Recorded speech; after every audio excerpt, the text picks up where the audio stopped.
everyone, it's Jack from Cultaholic.com. That's right, I am back covering Monday Night Raw. Tom has taken a well-earned break for the day. In fact, for a couple of days, I think, the lucky so-and-so. But it's all right, because I'm here to see what happened on Raw and how good it was. But there's only one way to find out how good it was, and that, of course, as we all know, is by assigning each individual segment a wonderful individual grade. That's right, it's time for Monday Night Raw Graded.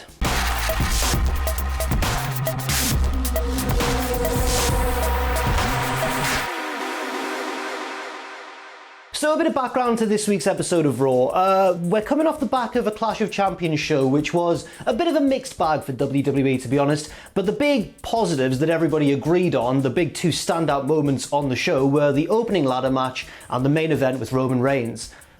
Both SmackDown matches, weren't they? So that's one reason why I wasn't too hopeful for this week's episode of Graded. The other reason that I wasn't too hopeful about the grades on this video is because we're obviously coming off the back of last week's Raw, which was a show so infuriating that it even made Tom Campbell angry, which is honestly impressive. But let's just dive in and see how it goes. We open the show with none other than Ric Flair. Flair comes down to the ring. He is joined by each of the men who basically helped Drew McIntyre defeat Randy Orton in that ambulance match at Clash of Champions. So we've got Flair, we've got Big Show, Christian, and of course, Shawn Michaels. They all come down to the ring, and then here comes Drew McIntyre. I know this may seem a bit strange if you haven't seen Clash of Champions yet, but basically what you've got to know is that these old fellas are the hottest new heel stable on Raw. You know, Randy had to battle so bravely against them and just came up short to the heel champion Drew McIntyre. No, of course that's not what happened. Drew was the babyface, Randall was very much the heel,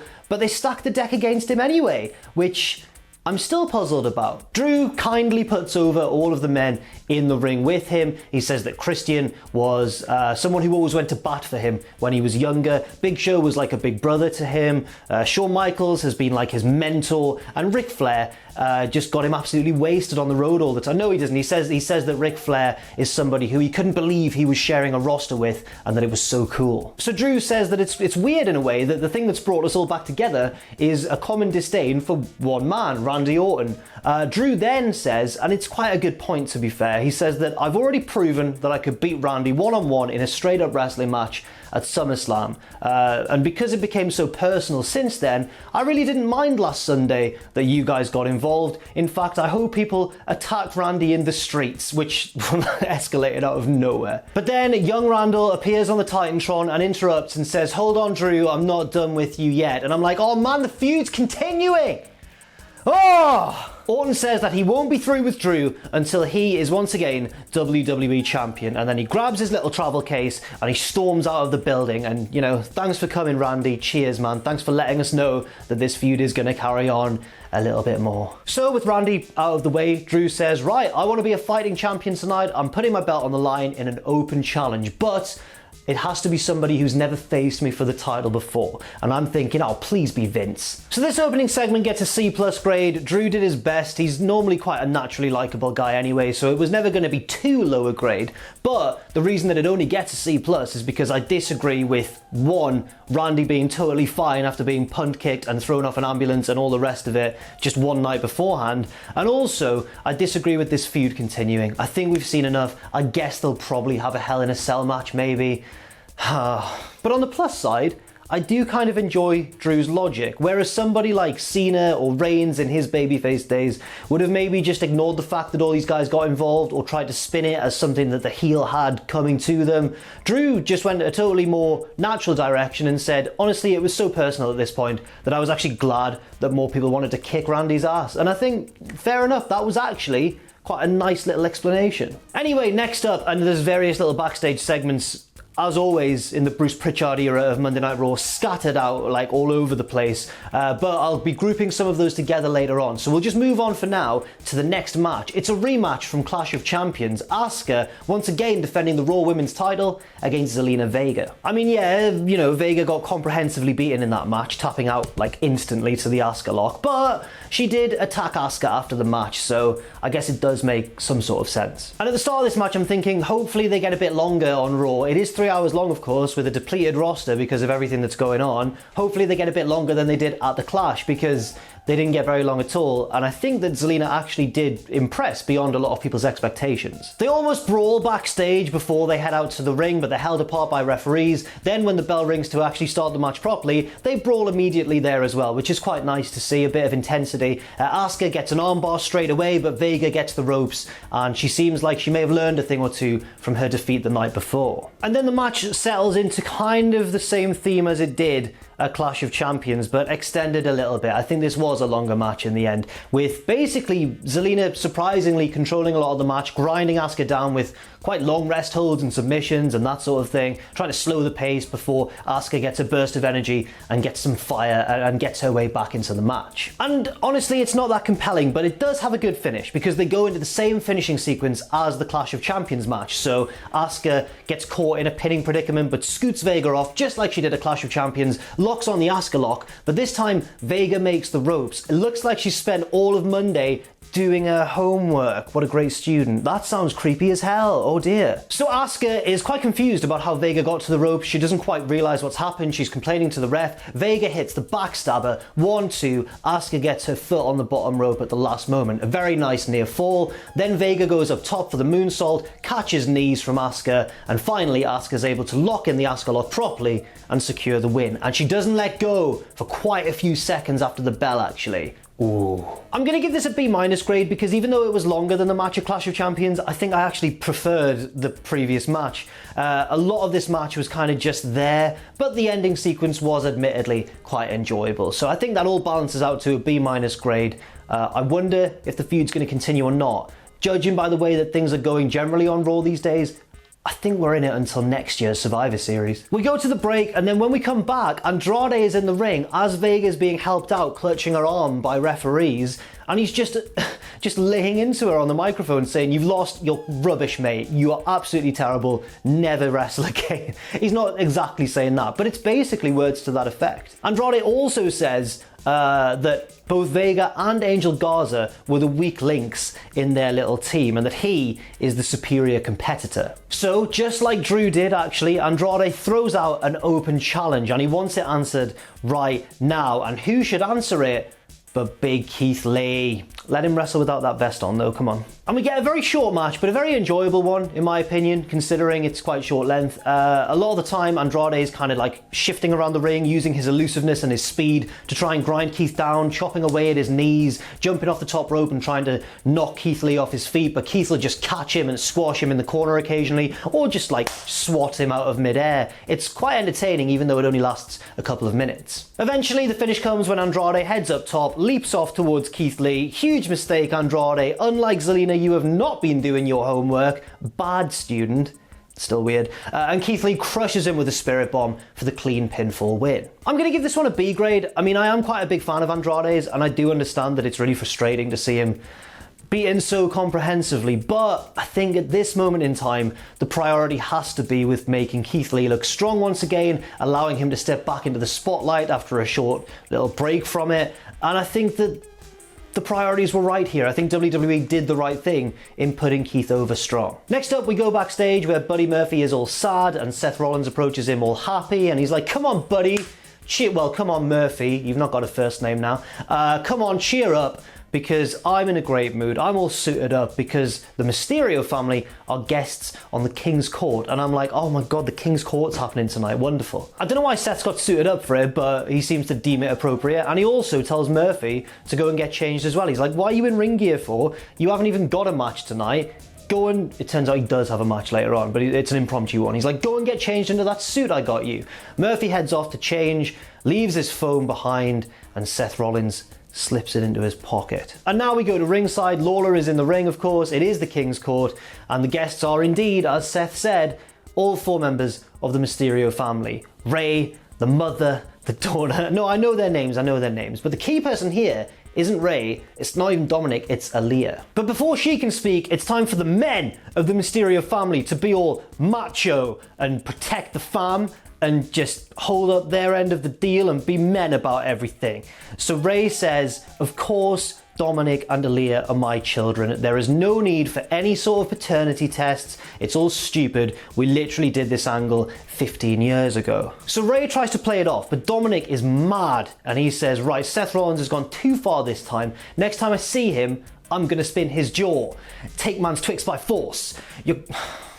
Old reference now, Jack, come on, get down with the kids. But now Jerry Lawler does a bit of digging and he says, now guys, last week we saw Aalyah storm off when Ray called her naive and said she knew nothing about the world of wrestling.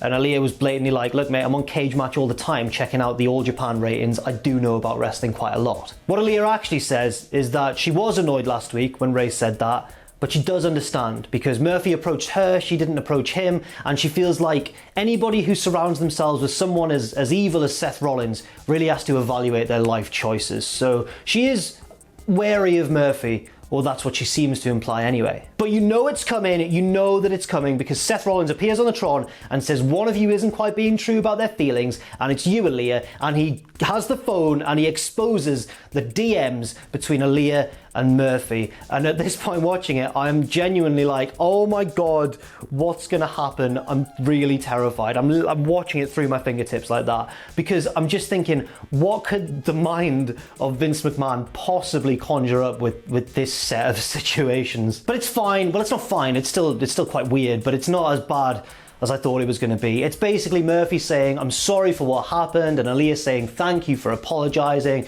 and then Murphy says, I'm always here if you need to talk, and then she says, have you seen my sick new catch on Pokemon Go? No, she doesn't, sorry, that was the messages I read the other day between Pacitti and Mojo Rawley. No, she says, I might take you up on that offer to talk about it, I might actually take you up on that, and then she says, by the way, happy birthday. We go back to the ring, and the Mysterios are shocked that Aalyah would lie about Murphy and actually seem quite affectionate towards him, and, you know, vice versa.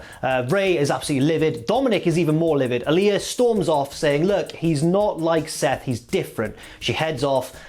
We go to the back. Murphy has Seth like that by the collar because he's fuming that he's exposed his messages, and then just gets jumped by Dominik, who must have run backstage, seen the man who's been hitting on his sister, and decided enough's enough of this. I am Dominik Mysterio and I'm going to kick your behind. They get separated and I'm going to give this a D grade because, and it's not the fault of anybody in terms of the people involved in the segment. Everybody's acting was fine or even good. Rollins was brilliant here, for example. Dominik's promo skills have improved in a rapid amount of time. It's incredible. But the booking is so silly, isn't it? And quite tone deaf as well, given the recent allegations that have all been made in wrestling recently. I mean, I don't know, there's been so many opinions shared online about this already that you have to at least, even if you don't think it's that weird, you have to at least admit that it's very tone deaf given the situation that we've just had this summer. And I know that nothing actually overly affectionate has been said between the two of them, but I think the thing in the back of everybody's mind watching this is that at some point, with this being WWE and Vince McMahon, at some point, it may well cross that line. In fact, it's probably odds on. So that's why it's very uneasy. That's why I'm giving it a low grade of a D. And we're not done with it tonight either. Also, the feud's been going on forever between the Mysterios and Rollins. Like, come on now. Next up, it's everybody's favorite tag team in the Raw Women's Tag Team division. Lana and Natalya, they hit the ring and they say, right, we are demanding that WWE strip Nia and Shayna of those tag belts and give them to us because we're celebrities. Honestly, you can't fault that logic, can you? Adam Pearce comes out and says, obviously I can't do that. Are you mad?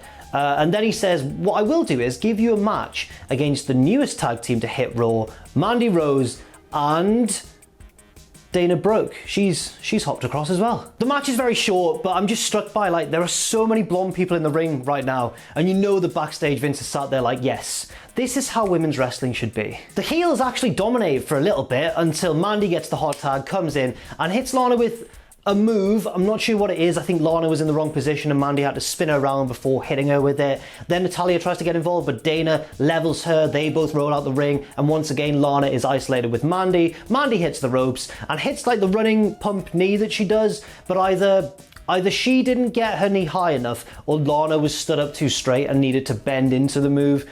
Either way, it looked odd. But that leads to the pinfall. I didn't enjoy the match, but the right team won, so I'm going to give it a D+ because the finish was ugly, but it was the right one. So yeah, D+. That sounds harsh now, but the finish was ugly. Next up, we get Aleister Black cutting a promo in his darkened room backstage, and he calls out Kevin Owens, of course, and he says, you know what, Kev, everyone might think you're a good guy, you claim to be a good guy. I don't think you're a good guy. I think you turn on your friends and betray them at a moment's notice, which is obviously, that is actually true. But then Black says, well, all these people may have forgiven and forgotten the things that you've done, but I won't forgive or forget the things that you've done. And then he removes his eye dressing, and oh God, he's put a black contact lens in one of his eyes. It's meant to be a false eye, I think. Their match is next, and when Black makes his entrance, he's got new theme music. It's not bad, it's not like the response that Keith Lee's got, it's nowhere near that level, but it is different, and it's going to take a little while to get used to. At the start, we've got some like weird satanic sounding backmasking going on. It's like Led Zeppelin again, isn't it, in the bloody 70s. But then it turns into like a pretty decent tune.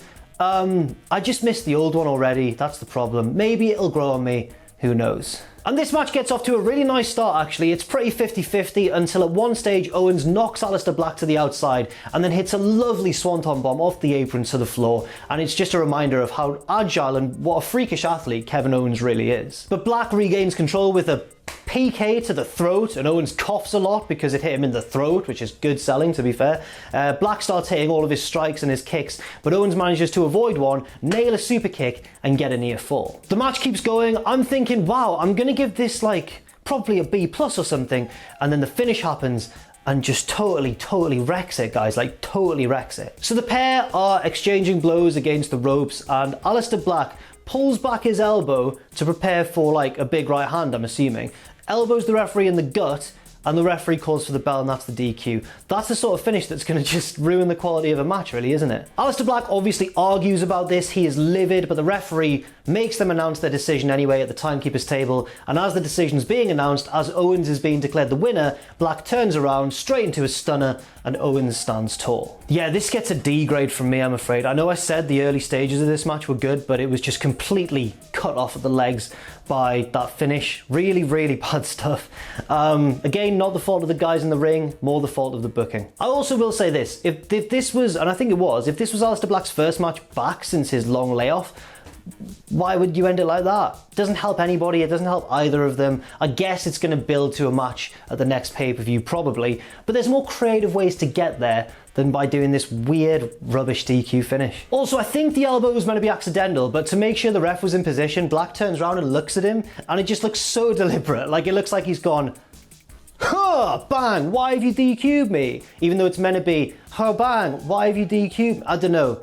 Shades of grey everywhere. Maybe it's really clever booking. Give it an A instead, come on. Right, next up, there were a few little 24/7 title segments on this week's Raw, of course, but mercifully, no Raw Underground. So I'm just gonna lump all of the 24/7 stuff together now, and we can get it out of the way. So first of all, Truth is backstage playing chess with little Jimmy. Obviously little Jimmy, not being a real person, is losing the chess match. R-Truth is winning. Then Truth is delivered a note by one of Tozawa's ninjas. Remember last week, Tozawa appeared to have been devoured by a live shark. I will read Tozawa's note to R-Truth now. R-Truth, if you are reading this, I was eaten by a shark. It's so stupid, man.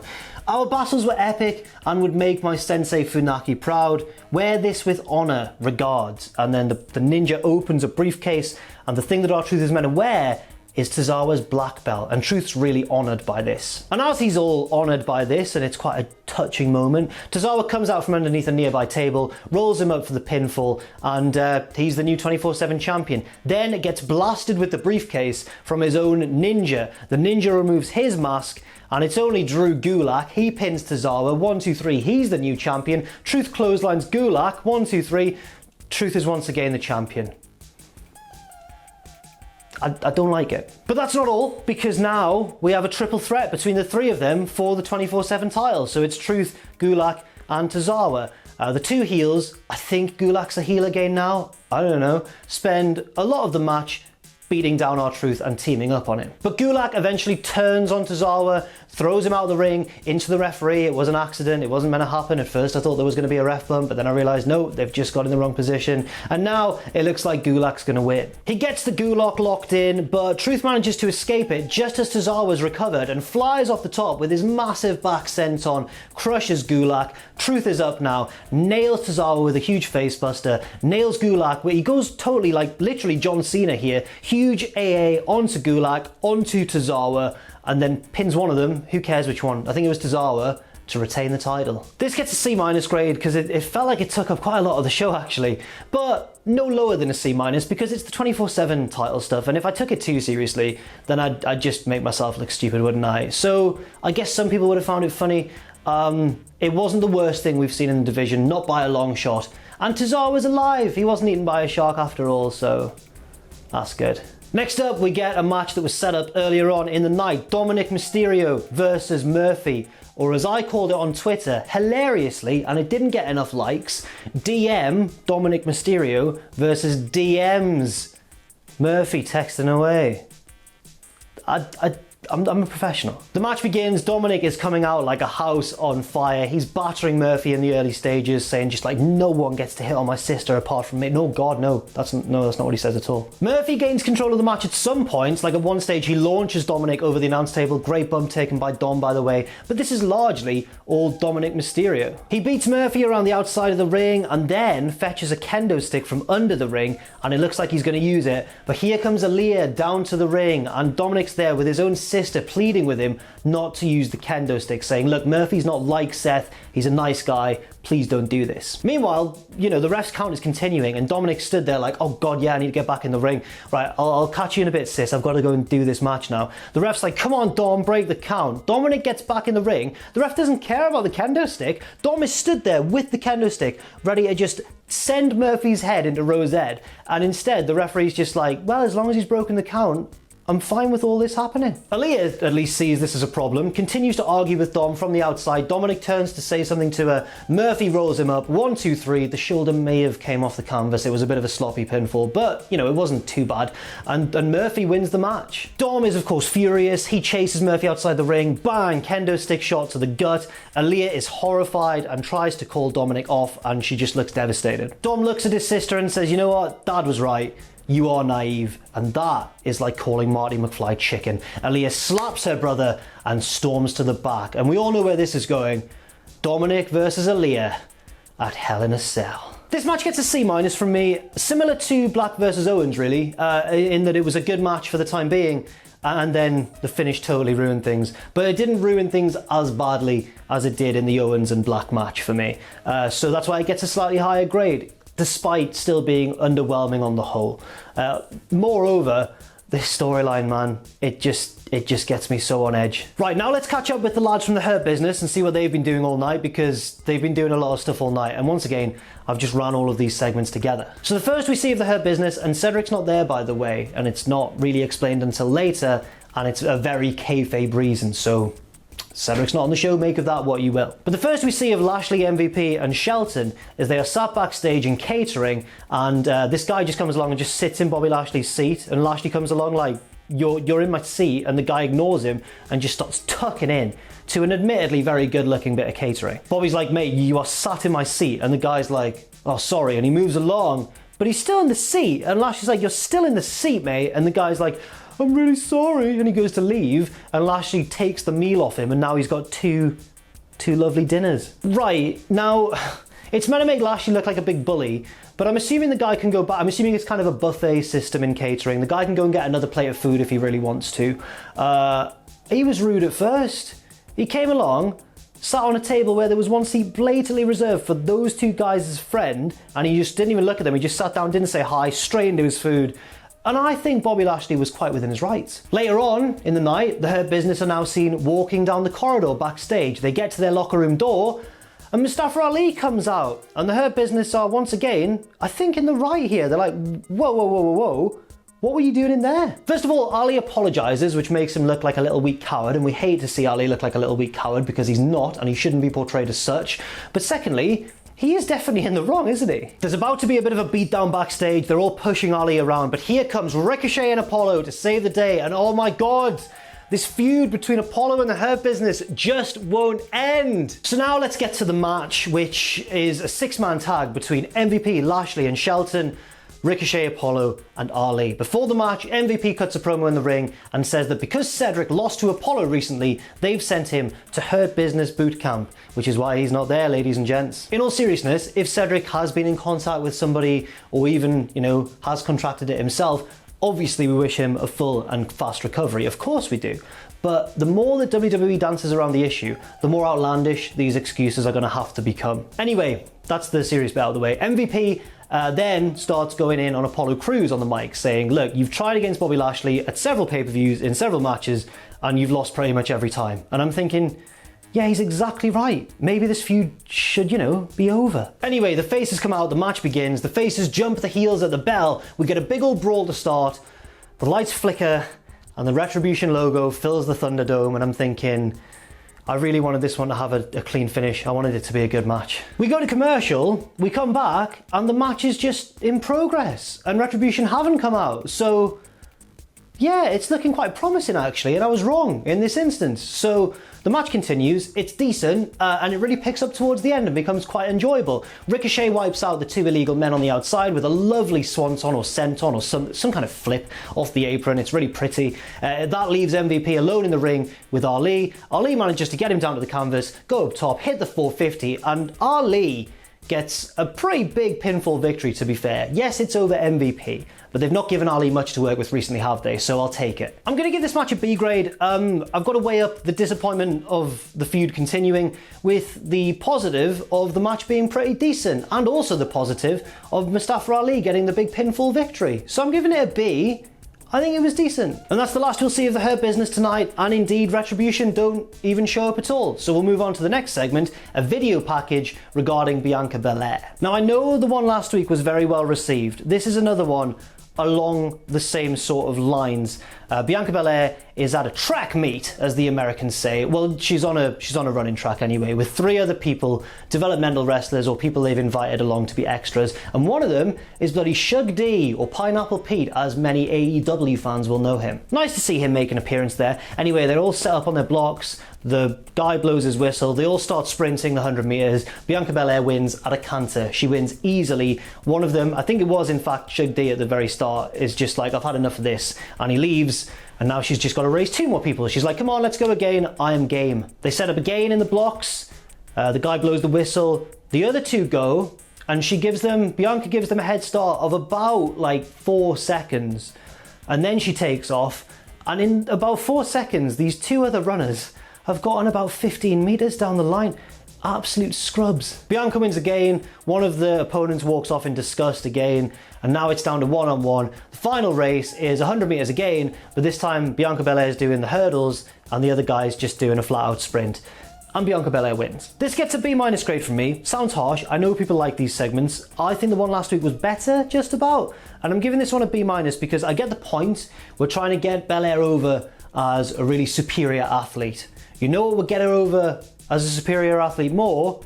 If she wrestled matches and won them. But my fear is, of course, that this is going to go on for weeks and weeks and weeks and weeks and weeks, and by the time that she eventually does have her first match after quite a break, Vince is going to forget why he even liked her in the first place, and it's all going to go downhill. And I don't want that to happen, and honestly, I don't even think that's likely to happen because she's so good, but I wouldn't be surprised if it happened, shall we say. Now it's main event time. Drew McIntyre's in the ring. He's ready to go. He says, bring them out. Who is it? Come on. Dolph Ziggler's music hits, and he comes out. And immediately Drew is like on it, as we all would be, saying, whoa, whoa, whoa, whoa. You've already had a title shot against me, and the condition was that it had to be somebody new. And Ziggler says, it's not me. He's in a suit, to be fair. And Ziggler turns and points at the screen, and Glorious hits the speakers, and here comes Robert Roode. Roode comes out, he's looking a bit less glorious than usual, to be fair, growing his hair out a bit more of a beard, a little bit more scruffy, or rugged, perhaps it's a rugged look. But it's still Bobby Roode. He's still got the gown, still got the music, which was a scare for many people. and it's actually very refreshing to see him. The match begins and Roode is almost wrestling more like his old NXT self. He's going for the leg a lot, he's being very cerebral and tactical.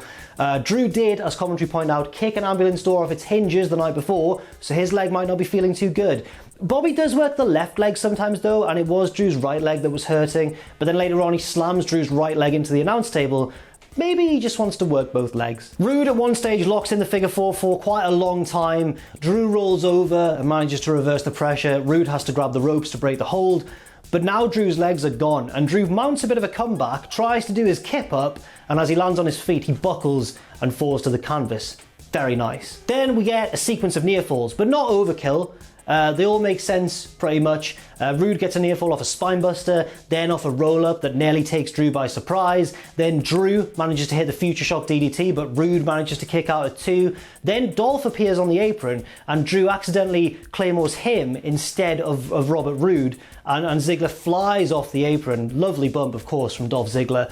But Drew's been distracted and turns around into the Glorious DDT, and that is also a near fall. Roode goes for a second Glorious DDT. Drew fights out, hits the Claymore successfully, and retains the WWE title. This gets an A- grade from me actually. I was going to give it a B+, but I watched it back and I thought, you know what, it's a little bit better than a B+, and just to push it firmly into A- territory, it was genuinely quite nice and exciting to see Robert Roode back. I think this was his first match since February, if I'm correct. And you might think that's the end of the night, but it's not, because all through the night, we've seen basically the 4 lads from the opening segment with Drew, HBK, Flair, Show and Christian, all playing poker backstage, and it's been lovely. We've been cutting back to them. At one point the Street Profits come and say hi. At another point, Ric Flair gets a royal flush. 1 second, the chances of getting a royal flush in poker at any time are 649,739 to 1.